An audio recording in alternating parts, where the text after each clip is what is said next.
સમાચાર સાથે હું હિના। સમાચાર રાજકોટમાંથી ખેડૂતો સાથે છેતરપિંડીનો કાળો કારોબાર સામે આવ્યો। ધોરાજીના સુપેડી ગામની આ ઘટના બની છે।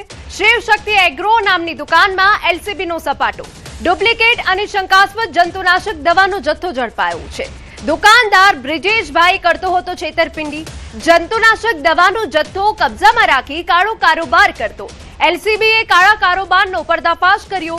આપને જણાવી દઈએ, કેર પ્લસ ઉજાલા બ્રાન્ડના નામે દવા વેચાતી। શંકાસ્પદ જંતુનાશક દવાની 71 બોટલ જપ્ત કરાઈ।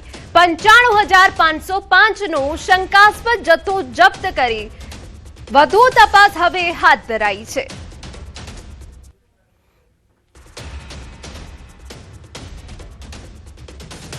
मैं आ सापરની दवा આવતી તમને ખબર છે ડુપ્લિકેટ છે ના આપણે જાણ નથી એની પાસે કઈ પેટીમાંથી મંગાવતો એમાં એડ્રેસ લખ્યું છે લગભગ 20 ના એવું કંઈક છે કેટલા ટાઈમથી એની પાસે મંગાવતા હતા યસ ટાઈમ।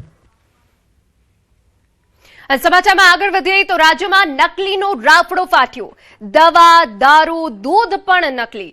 ધોરાજીમાંથી નકલી જંતુનાશક દવા ઝડપાઈ છે। ધોરાજીમાંથી નકલી દૂધ ઝડપાયું હતું। સુરતમાં નકલી દવાના નેટવર્કનો પર્દાફાશ થયો। કચ્છમાંથી નકલી દારૂ ઝડપાયો હતો। આપને આ અલગ અલગ તસવીરો બતાવી રહ્યા છે કે જ્યાં જંતુનાશક દવા નકલી દૂધ, નકલી દારૂ અને કચ્છમાંથી નકલી દારૂ ઝડપાયો હતો અને નકલી દવાનું નેટવર્ક પણ ઝડપાયું। ધોરાજી, સુરત અને કચ્છમાંથી અલગ અલગ તસવીરો અમે આપને બતાવી રહ્યા છે કે જ્યાં દરોડાની કાર્યવાહી દરમિયાન ચોંકાવનારા નેટવર્કનો પર્દાફાશ થયો છે। નકલી દવાના નેટવર્કનો પર્દાફાશ થયો। નકલી દૂધ બનાવવામાં આવતું જેનું વેચાણ કરાયું હતું। એ સિવાય રાજ્યમાં જે નકલીનો રાફડો ફાટી ગયો છે તેને લઈને ગંભીર પ્રશ્નો ઊભા થાય છે। આવા ભેળસેળિયાઓ છે કે પછી નકલીનું આખા કારોબારનું જે કાળો કારોબાર જેનું નેટવર્ક ચલાવી રહ્યા છે તેમના ઉપર સખત કાર્યવાહી ક્યારે કરાશે તે એક સૌથી મોટો સવાલ ઊભો થાય છે।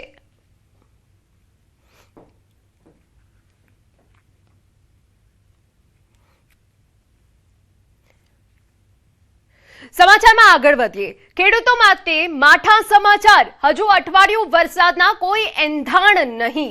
7 દિવસ સુધી સારા વરસાદના અણસાર નહીં। હળવાથી મધ્યમ વરસાદની હવામાન વિભાગની આગાહી છે। 1 ઓગસ્ટ સુધી માત્ર વરસાદી ઝાપટા જ પડતા રહેશે। દક્ષિણ ગુજરાત અને સૌરાષ્ટ્રમાં હળવો વરસાદ પડી શકે। દરિયાકાંઠાના વિસ્તારમાં વરસાદની આગાહી વ્યક્ત કરાઈ છે।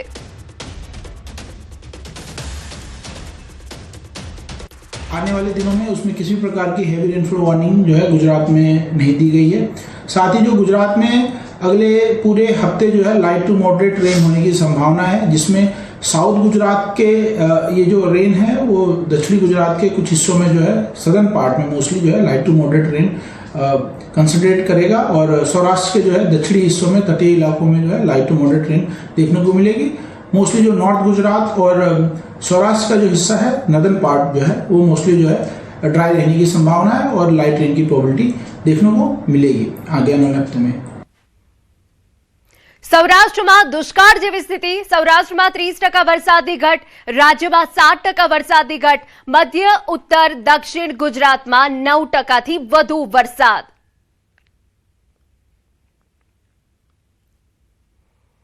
अगर हम बात करें ओवरऑल रेनफॉल की तो गुजरात रीजन में जो है स्टेट वाइड जो है रेनफॉल जो है -7% जो है दर्ज किया गया है नॉर्मल से।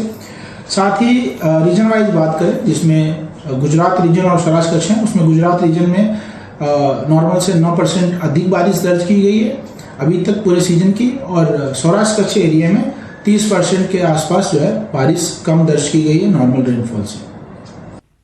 હવામાન નિષ્ણાંત અંબાલાલ પટેલના તાજેતરના અનુમાન મુજબ ગુજરાતમાં હાલ સાર્વત્રિક વરસાદ માટે અનુકૂળ સિસ્ટમ સક્રિય નથી।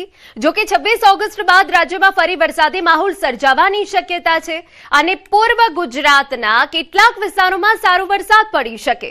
અંબાલાલ પટેલના અગાઉના અનુમાન મુજબ 23-31 ઓગસ્ટ દરમિયાન વરસાદનું જોર વધવાની શક્યતા દર્શાવવામાં આવી છે। હમણાં વરસાદ નથી। 26 તારીખ આસપાસ પૂર્વ ગુજરાતના ભાગોમાં વરસાદ થવાની શક્યતા રહે છે અને લગભગ સપ્ટેમ્બરમાં સારો વરસાદ થવાની શક્યતા છે. સપ્ટેમ્બર મહિનામાં ગુજરાતમાં સારો વરસાદ રહેવાની શક્યતા છે. 3 થી 10 સપ્ટેમ્બર દરમિયાન રાજ્યના કેટલાક વિસ્તારોમાં મુશળધાર વરસાદ પડી શકે છે. ઉત્તર ગુજરાત અને મધ્ય ગુજરાતમાં હળવાથી મધ્યમ વરસાદની શક્યતા, જ્યારે દક્ષિણ ગુજરાત અને સૌરાષ્ટ્રમાં પણ વરસાદની આગાહી છે. આ ઉપરાંત અરબી સમુદ્રમાં વરસાદી સિસ્ટમ સક્રિય થવાની શક્યતા પણ વ્યક્ત કરવામાં આવી છે. 3 થી 10 સપ્ટેમ્બરમાં મુશળધાર વરસાદ થવાની શક્યતા ગુજરાતના ભાગોમાં રહેશે, જેમાં ઉત્તર ગુજરાતના ભાગોમાં હળવાથી 3 ઇંચ કે તેની આસપાસ વરસાદ થવાની શક્યતા રહેશે. મધ્ય ગુજરાતના ભાગોમાં હળવાથી 3 થી 4 ઇંચ કે જેવો ક્યાંક વરસાદ થવાની શક્યતા રહેશે. ક્યાંક વરસાદ ઝાપટા પડવાની શક્યતા રહેશે. દક્ષિણ ગુજરાતના ભાગોમાં 3 ઇંચ 4 ઇંચ જેવો કંઈક વરસાદ થવાની શક્યતા છે. પશ્ચિમ સૌરાષ્ટ્રના ભાગોમાં પણ વરસાદ થવાની શક્યતા છે. સમાચારમાં હવે આગળ વાત કરીએ. હવે ખેડૂતો પર કરો મહેર.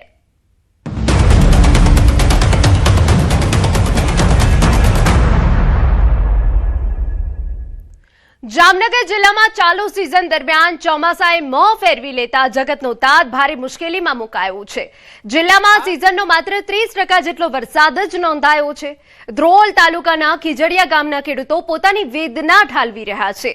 અહીંના ખેડૂતોએ હૃદય પર પથ્થર મૂકી ઉછેરેલા મગફળીના ઊભા પાક પર રોટાવેટર અને ટ્રેક્ટર ફેરવી દીધું. તો એક તરફ પાક નિષ્ફળ જવાનો ભય અને બીજી તરફ આર્થિક બોજ આવી પડતા ખેડૂતોમાં રાજ્ય સરકાર સામે ભારે રોષ જોવા મળી રહ્યો છે. જિલ્લાના ખેડૂતો એક જ અવાજ ઉઠાવી રહ્યા છે. જિલ્લાને તાત્કાલિક અસરથી દુષ્કાળગ્રસ્ત જાહેર કરવામાં આવે.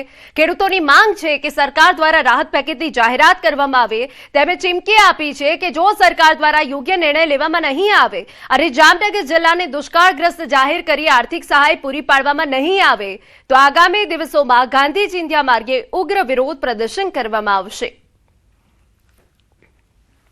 સરકાર જામનગર જિલ્લા અને ધ્રોલ તાલુકાને દુષ્કાળગ્રસ્ત જાહેર કરે. સ્વાહા. પશુપાલકોને ઘાસચારો પૂરો કરે.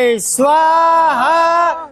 અમારા જે ખેડૂત મિત્રો પાયમાલ થઈ ગયા છે એને વહેલીમાં વહેલી તકે સહાય આપે.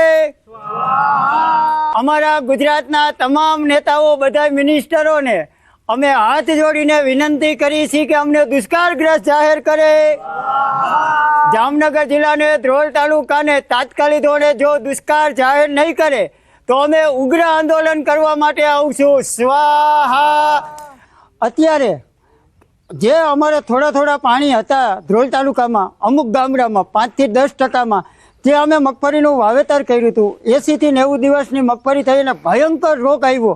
તેના માટે અત્યારે અમે જે રાપ રોટાવેટર જેવી કરીને તમામ પાક નાશ કરી દીધો છે. તો હું આ સરકારને આ વિડીયોના માધ્યમથી કહેવા માગું છું કે આ ખેડૂતોનું પાક ધિરાણ માફ કરવામાં આવે. વરસાદના કારણે બિલકુલ મોલ પાકે એમ પણ નથી અને ખેડૂતોની અટાણે કફરી પરિસ્થિતિ છે.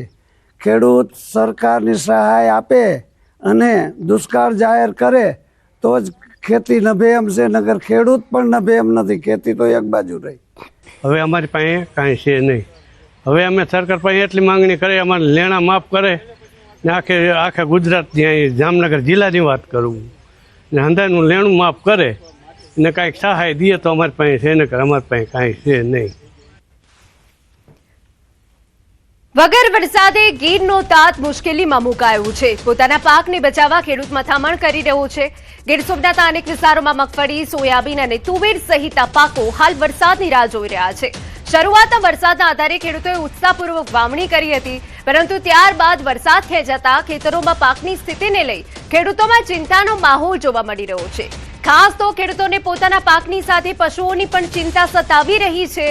જો પાણી નહીં હોય તો આખું વર્ષ કેમ નીકળશે? પશુઓનું ભરણ પોષણ કેવી રીતે થશે? જેવા અનેક સવાલથી ખેડૂત ચિંતાજનક સ્થિતિમાં છે. હાલ તો પાકને બચાવવા ખેડૂતો પોતાની ક્ષમતા મુજબ સિંચાઈના પ્રયાસો કરી રહ્યા છે.